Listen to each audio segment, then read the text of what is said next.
All Indiana Politics is your premier source for Indiana politics, focusing on issues that matter to you. I still want us to be the best in the Midwest. We can't afford another lockdown. Give the citizens of this country the relief they need. Education in the state of Indiana remains priority number one. In-depth, nonpartisan coverage. We don't know exactly where the economy will be in January. People are worried with good reason. Exclusive interviews with Indiana's political leaders. We have the resources here in the state of Indiana to care for those who are in need. Expert analysis on critical legislation. We need to reform those laws. This recovery is going to take some time. We've got to anticipate that there'll be a budget shortfall. From Wish TV, this is All Indiana Politics Podcast on the All Indiana Podcast Network.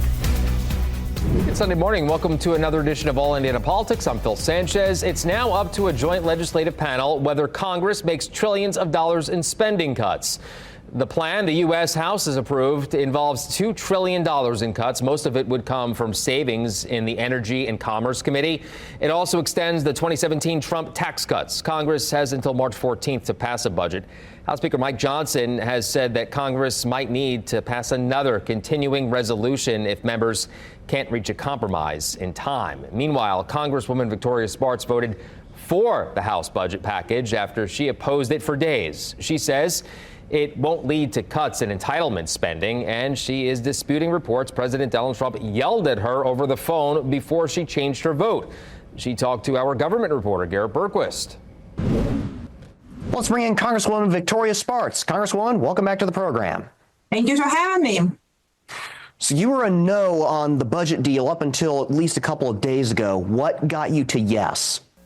Well, listen, I think, people look differently what budget instructions are.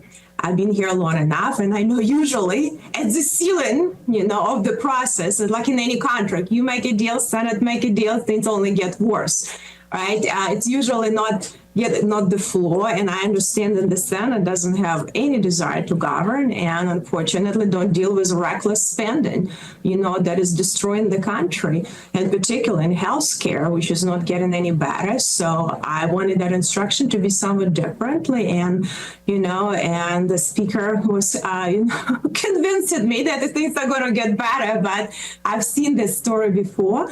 But I'll be honest with you, I understand people do have intent. It's just very tough to govern, and we have lots of problems. But after my discussion with President Trump and really clarified the things and, and really understanding that he's on the page and he's going to help us with the Senate, I was very happy to see that. So we had a good conversations. I think, he personally is on board to help us to deliver, and he means it. And he's the only president who can do it.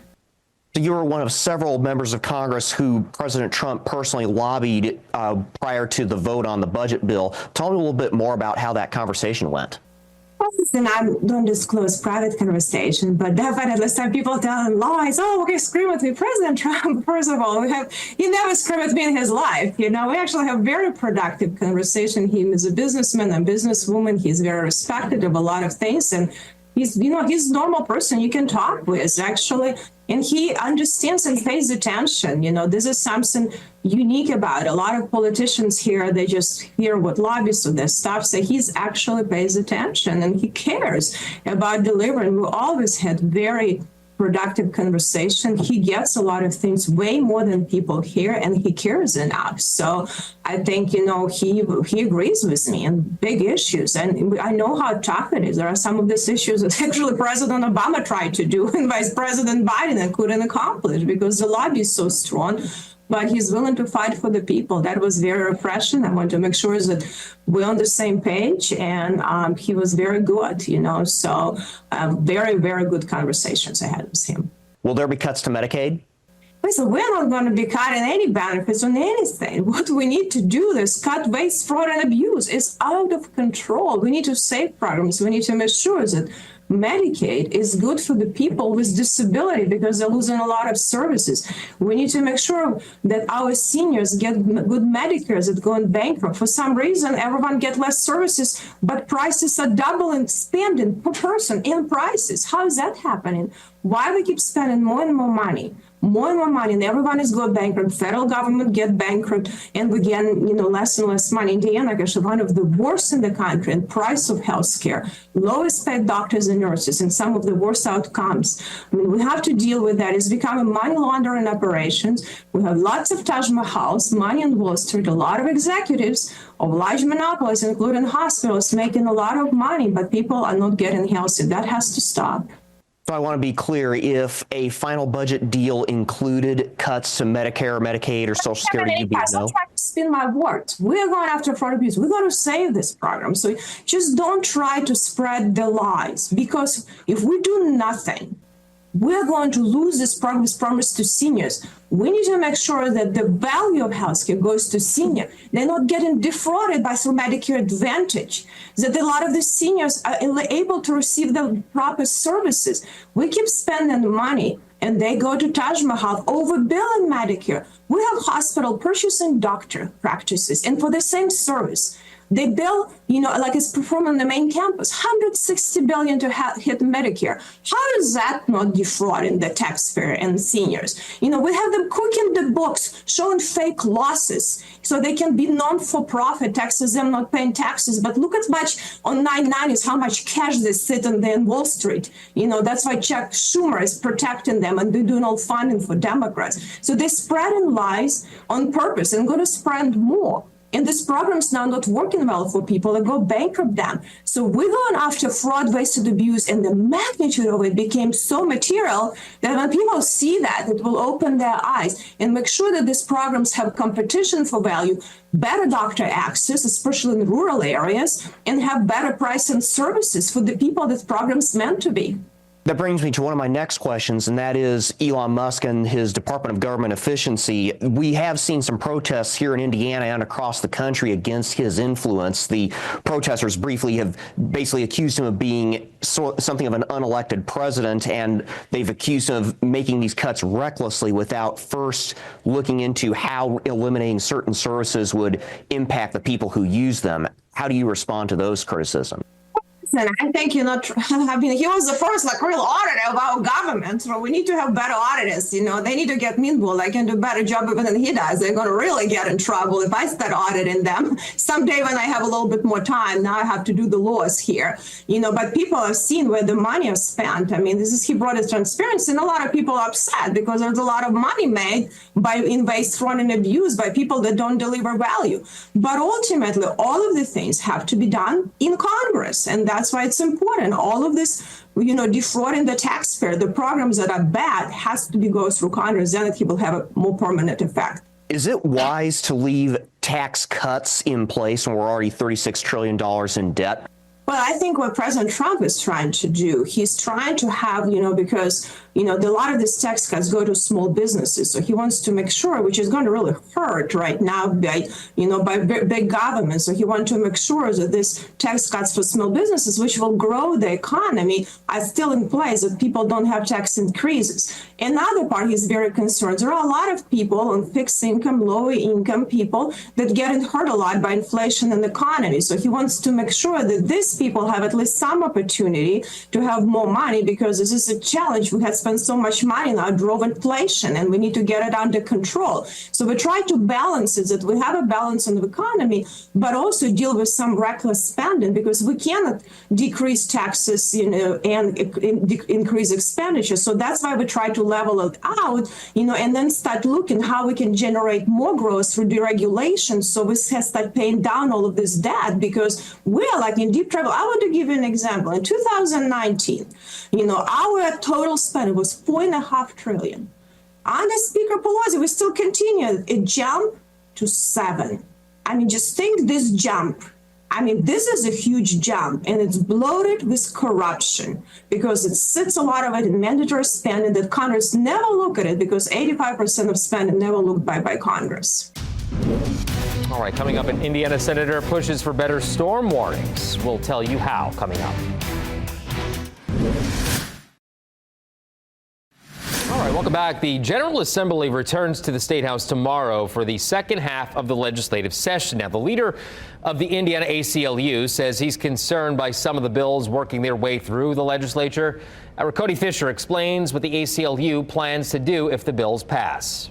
Right now, the ACLU has two main areas of concern when it comes to a handful of laws, saying some are creating a surveillance state, while others are imposing statewide control over decisions that cities and towns should handle. The ACLU says bills like SB 289 that eliminates DEI programs and SB 442 that requires school boards to approve and post curriculum on human sexuality are examples of how state government is overstepping and taking away local control over those issues. We see it as one that is now starting to encroach in every aspect of Hoosiers' lives.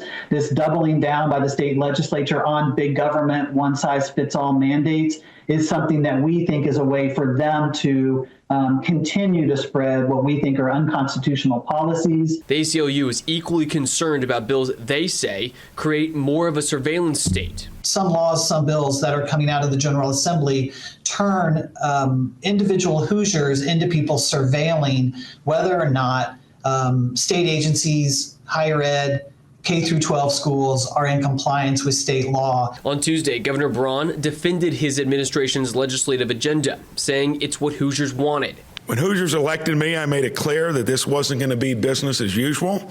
I'm here to do one thing, get results for Hoosiers. The ACLU said they would consider challenging the legislation if it is passed and becomes law. For ITMate, I'm Cody Fisher for Wish TV, wishtv.com, and follow us on Facebook for updates. Meanwhile, back in Washington, Senator Todd Young is pushing for better storm warnings. Young is again co-sponsoring the Tornado Act. Among other things, NOAA would need to identify and either change or get rid of confusing terminology. The agency would have to incorporate behavioral science into any new warning systems and take into account the needs of vulnerable populations. One of the things that I know Hoosiers expect of their federal government is that it keeps us safe and secure. There are many things that our government does that people don't like and think they should stay out of, but protecting local communities from inbound tornadoes is certainly something that I think everyone would agree is a proper role of government. So far, the Tornado Act has not gotten a hearing. Young co-sponsored similar legislation in the last Congress, but it never got a floor vote. Coming up, Indiana's best political team takes on the congressional budget deal and looks ahead to the second half of the session.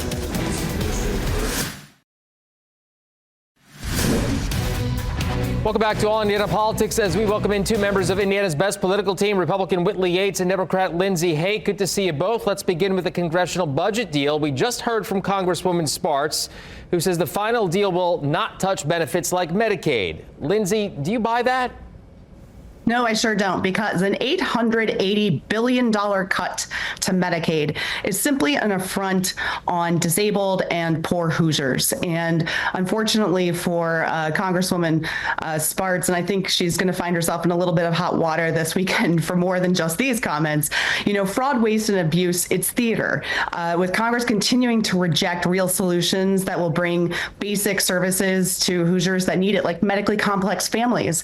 This is not luxury concierge healthcare. These are basic services, and this is a real affront to those who are sadly the most medically vulnerable among us. Whitley, is it even feasible to bring down $36 trillion worth of debt without touching entitlements?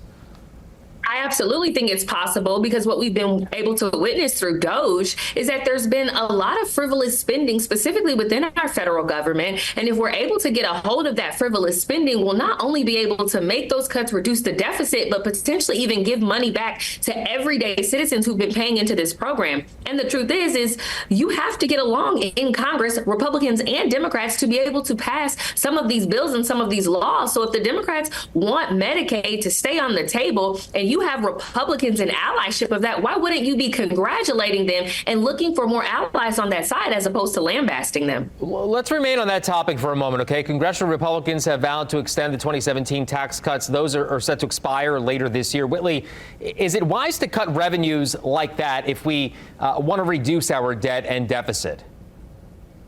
I think that something has to be done specifically when it comes to tax cuts. I think that we have been overtaxed consistently. And I don't just mean from a federal level, I also mean from a state level. So finding other ways to get resources and revenue, not only into the federal government, but the state government, and reducing the burden that is placed specifically on citizens is important. That could be shifting it to corporations. That could be also shifting it to other countries that are doing trade, doing whatever is necessary to lift the burden on citizens and transfer it to other people while also saving us money.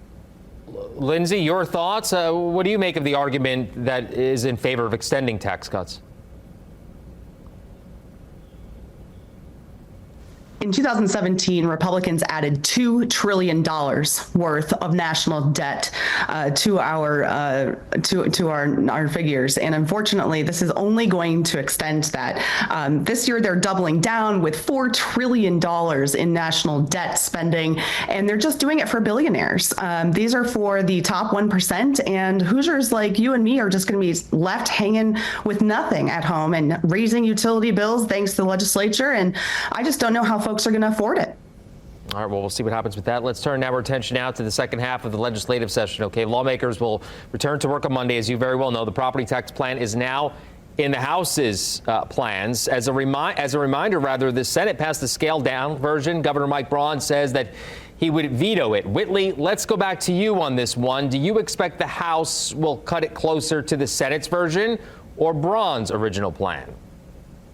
I think that they're probably going to meet in the middle with a little bit more leaning towards Braun's plan, because I think that there are some serious concerns that a lot of the legislators are having with this bill. At the same time, you want to help the agenda of the current administration and the current governor. So I do think that the legislators will lean more towards what Braun would like, while also staying true and making sure that some of the issues that the constituents have brought up are have resonance specifically within this bill. I think that there's going to be some common ground for both sides to come together on this one. Lindsay, I'd like to get your prediction on that as well, but also Braun basically has said, as you know, local services must take a back seat to homeowners' financial well-being. So what do you make of that argument?